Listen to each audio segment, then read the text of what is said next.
Welcome back, brothers and sisters. I am Braden. This is Langley Outdoors Academy, the place where we not only talk about what's going on in the gun world, but also how we're going to fix it together. And that is what we're going to talk about today, because the governor of New Mexico, we covered it ad nauseum.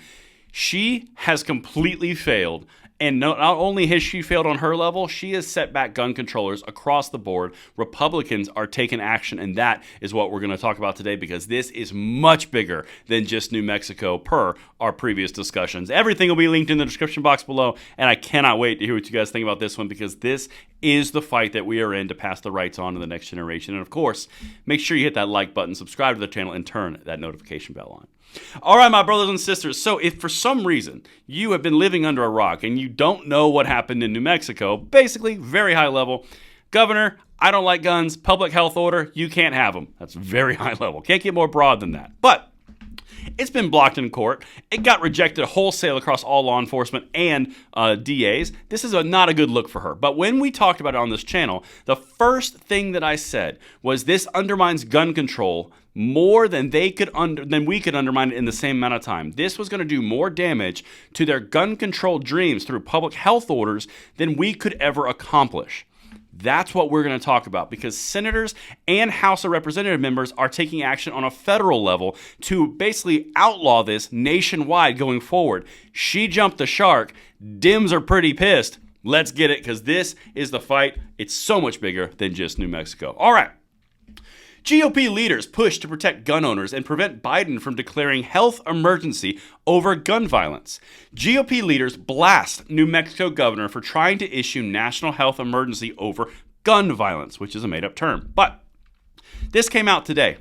This is why this was so important. This was why we covered it so much, because the more light that you shed on their dictator tendencies, on their tyrannical tendencies, the more people are going to be forced to react. On the left, Gavin Newsom, invisible. Gretchen Whitmer, nope. Kathy Hochul, nope. J.B. Pritzker, nope. They were all invisible, didn't say a word, which is weird because they're gun control extraordinaires in their own rights, because she went too far and she abused her power.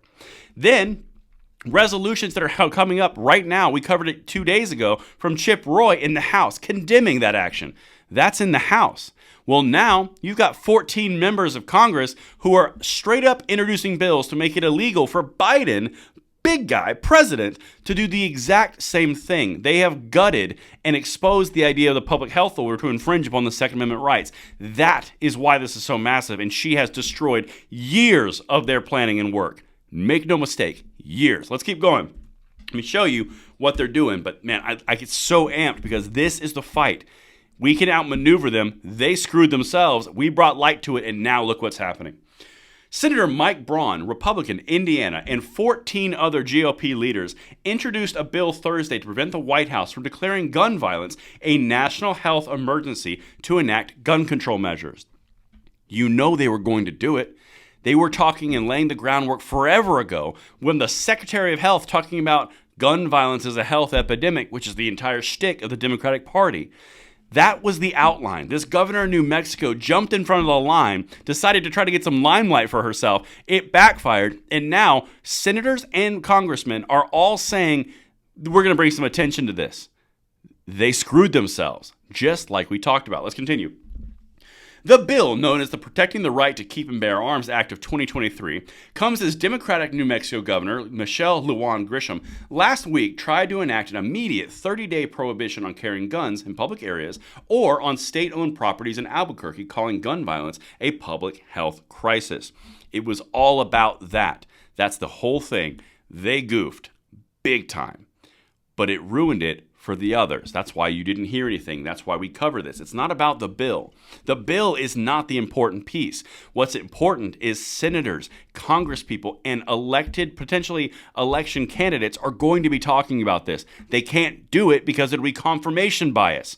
Understand how much of an L they just took. Let's continue. Like I said, I love this stuff. Quote, many said that public health emergencies would not be abused to impose gun control, but after we saw the vast expansion of executive power during COVID and the New Mexico governor use a public health emergency to effectively suspend the Second Amendment in her state, no one can doubt that this needs to be addressed, Braun said in a statement. That's it. No one believed that they would do this. They went too far, and now they've done it. Now there's action. There's a repercussion. Before, there was no repercussion, so you could only have basically accusations saying you're going to do this. They confirmed the idea through the governor of New Mexico, and now it's going into federal situations. This is going to be a thing, all because they went too far. Again, reiterating the point why you heard no one say anything on the left. Now, quote, we need to set law that no one can remove the right to defend ourselves and our families with the stroke of a pen. That is dead right. They're getting in front of the public health emergency angle they were going to take in a myriad of things, but in this case, the gun violence or gun control. That's the point. I guarantee you this governor has gotten some pretty nasty phone calls from Democratic governors, representatives in the Biden administration saying, you done messed up, you done goofed. Anyway, and this is the last piece right here. The legislation is likely to gain steam in the GOP-led House. U.S. Representative Michael Cloud also introduced a bill this week with the same name in response to Grisham's measure. Representative Pete Sessions, Republican Texas, and Representative Mary Miller, Republican Illinois, co-sponsored Cloud's bill and joined the choir of criticisms of Grisham's move to ban guns. Do you understand what's happened? They went way beyond the pale. They even got flack from the left on this. And now the Republicans are co-sponsoring bills, putting bills forward to say this cannot happen. Public health emergencies cannot be abused to infringe our rights. In this case, the Second Amendment. The fight that we do every single day, the things that you and I talk about, shedding light and spreading this information out, which is what you guys are amazing at, has led it to the halls of Congress and the Senate to prevent this exact same type of abuse of power against you and your offspring and those that you care about. That is how we are winning. We are making a difference. We are not directly involved, but I guarantee you it had a hand in it. And that is what I've got for you guys. Enjoy the victory. I hope you guys enjoy. Let me know what you think in the comments below, and I will see you on the next one.